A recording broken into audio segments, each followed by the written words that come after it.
Bonjour, aujourd'hui, nous allons poursuivre le panorama 12. Nous allons faire le cours numéro 4, la partie 1. Donc, je répète, panorama 12, cours numéro 4, partie 1. Alors, je suis à la page 194, s'il vous plaît, et là, on va voir la théorie de l'unité 12,3 dans Panoramat. Alors, on va commencer avec un petit retour en arrière, donc une petite réactivation. Alors, si je te dis combien y a-t-il de millimètres carrés dans un décimètre carré? Donc, regardez, je pars de 1 décimètre carré. J'ai déjà préalablement construit mon petit tableau des unités de mesure pour cette section-là. Et là, je te dis, dans 1 décimètre carré, il y a combien de millimètres? Donc, moi, je veux savoir, il y a combien de millimètres au total. On se rappelle que quand les unités sont au carré, on se rappelle que le facteur multiplicatif n'est pas des bonds de 10, mais bien des bonds de 100. Alors, chaque bond que je fais vers la droite, c'est des fois 100, puis chaque bond que je vais aller vers la gauche sera des divisés par 100. Donc là, étant donné que je demande 1 décimètre carré, il y a combien de millimètres carrés? Alors, je fais fois 100 une première fois, et je fais fois 100 une deuxième fois. Donc, ça va vous donner 10 000. Alors, il y a 10 000 millimètres carrés dans 1 décimètre carré. Ensuite, une petite définition, un petit rappel. Alors, qu'est-ce que l'apothème d'un polygone régulier? Alors, un polygone régulier, on se rappelle que tous ses côtés et tous ses angles sont égaux. Et là, l'apothème, alors j'ai juste à... c'est le segment. Alors, regardez, je peux faire un petit dessin. Supposons que je prends un pentagone.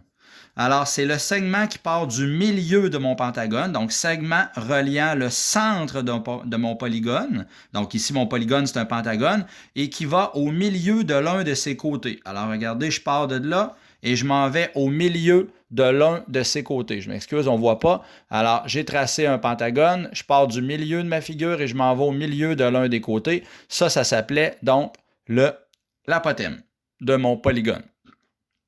Ensuite, quel nom donne-t-on à un polygone à 12 côtés? Alors, on se rappelle, à l'unité 12,1, on les avait tous étudiés.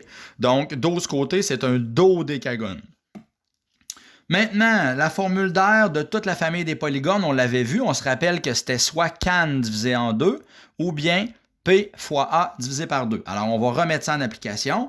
Quel est l'aire d'un hexagone? Alors, un hexagone, on peut écrire que ça a 6 côtés. C'est un petit rappel.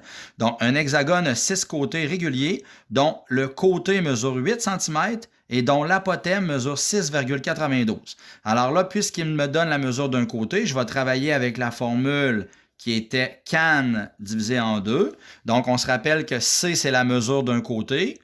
A, c'est l'apothème. N, c'est le nombre de côtés. Alors ici, la mesure, quand c'est collé, c'est toutes des multiplications. Donc ici, la mesure du côté, c'est 8. Alors je vais dire 8 multiplié par mon apothème. Mon apothème, c'est 6,92. Multiplié par N, qui est le nombre de côtés. J'ai 6 côtés. Et je divise le tout par 2. Alors, je prends ma calculatrice et je pitonne ça. 8 fois 6,92 fois 6 divisé par 2, ce qui donne 166. Donc, 166,08. Et les unités, ce sont des centimètres carrés. Donc, c'était l'aire de mon hexagone. Maintenant, combien y a-t-il d'arêtes dans une pyramide régulière à base pentagonale? Alors, regardez, j'ai fait le petit dessin en main levée rapidement. Alors, le nombre d'arêtes, je répète, c'est comme les petits bâtonnets. Là, si j'avais fait le solide avec des pailles, alors combien j'aurais de paille ou avec des cure-dents? Combien j'aurais de cure-dents pour fabriquer ce solide-là? Alors, regardez, à ma base, j'ai combien de lignes? J'ai combien de bâtonnets? J'en ai 1, 2, 3, 4, 5. Et là, je pars de mon apex. Et à partir de mon apex, je fais une ligne qui relie chacun de mes sommets à l'apex. Alors, je suis rendu à 5, 6, 7, 8, 9, 10. Alors, le nombre d'arêtes totales dans une pyramide à base régulière à base pentagonale, alors ça serait, j'ai 10 arêtes. Alors, c'était un petit rappel de l'unité 12.1 principalement que nous avions fait préalablement. Et là, on va poursuivre à la page 196. Alors, prenez la page 196, s'il vous plaît, dans votre cahier orange.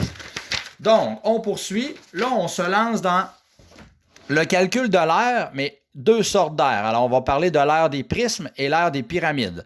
Là, on va commencer par regarder l'aire des prisme. Donc, on te dit, avant de calculer l'aire de figure en 3 dimensions, on va se rappeler des formules que nous avons préalablement vues, c'est-à-dire l'aire des figures planes en 2 dimensions. Ça, on a vu ça, hein, rappelez-vous, on a vu ça au panorama numéro 10. Alors, l'aire du rectangle et de toute la famille des parallélogrammes. Donc, l'aire du rectangle et toute la famille des parallélogrammes, c'est base fois hauteur. Ensuite, on avait l'aire du triangle. L'aire du triangle était base fois hauteur divisé par 2. Je répète, c'est tous des petits rappels. L'aire du trapèze, c'était quoi? C'était grande base plus petite base fois la hauteur divisé par 2. L'aire d'un losange maintenant. L'aire d'un losange, c'était grande diagonale fois petite diagonale divisé par 2. Et l'aire des polygones, ça, on a vu ça à l'unité 12,1 dans ce chapitre-là.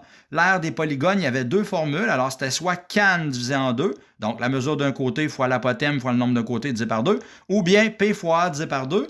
Je vous rappelle que P fois A divisé par 2, ça veut dire périmètre fois l'apothème divisé par 2. Moi, je priorise celle-ci, alors c'est pour ça que moi, je l'ai souligné en fluo, mais remarquez que can divisé en 2 fonctionne très bien également.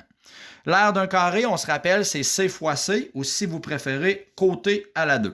Alors, ces 6 formules-là, c'est très important de bien les connaître puisqu'on va en avoir besoin pour l'aire des bases en 3 dimensions. Donc, je poursuis. Je commence avec l'aire des prismes. On va y aller tranquillement. Tout d'abord, on va se rappeler des principales sections d'un prisme.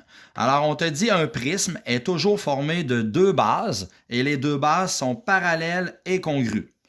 La surface latérale, ça veut dire qu'est-ce qui forme le contour. Hein? Alors, la surface latérale de tout prisme droit est formée de rectangles. Alors ça, c'est un rappel. Donc, l'aire latérale, c'est toujours des rectangles. La d'un prisme correspond à la distance entre les 2 bases. Alors ça, c'est la hauteur. Alors, il faut avoir ça en tête. Il y a 2 bases, puis qu'est-ce qui relie les 2 bases? C'est justement la hauteur. Alors, ça, alors, on va y aller avec un exemple. Ça, c'est un prisme droit à base rectangulaire. Donc, prisme droit à base rectangulaire. On a les 2 bases qui sont justement des rectangles. Alors ici, j'ai écrit que c'est les 2 bases. On se rappelle qu'ils sont parallèles et congruentes.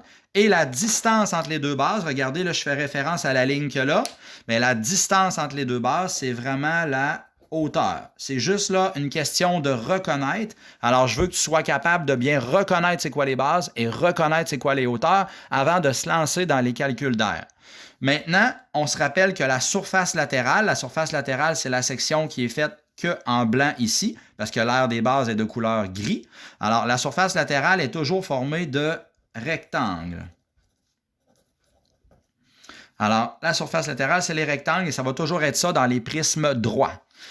Maintenant, regardons, on change de solide. Nous avons un prisme régulier droit à base. Il y a combien de côtés? Il y a 1, 2, 3, 4, 5. Alors, c'est un à base pentagonale.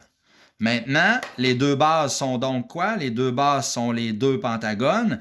Et je répète, la distance entre les 2 bases, c'est-à-dire la ligne que je viens de mettre en fluo, c'est la hauteur. Alors, encore une fois, je répète, c'est important de bien reconnaître les sections. Et la surface latérale, ici, donc la surface latérale, c'est toutes les sections blanches alentour. C'est toujours formé de rectangles. Toujours, je répète, dans les prismes droits. Tournons la page maintenant à la page 197. Alors, encore une fois, à la page 197, nous avons ça, les 2 bases sont toujours de couleur ombragée. Alors, ça va être des prismes droits à base triangulaire. Alors, le mot manquant, c'était triangulaire. Maintenant, je répète toujours, reconnaissance. Alors, la distance entre les 2 bases, même si la figure est comme couchée, la distance entre les 2 bases, c'est la hauteur. Toujours. Et donc, la surface latérale, ici, c'est les 3 rectangles qui forment le contour. Alors, la surface latérale est formée de rectangles. Et je répète, ça va toujours être ça, étant donné que c'est un prisme droit et non pas un prisme oblique. Alors, je vais arrêter là et on va poursuivre avec l'aire totale des prismes dans une autre capsule. Merci.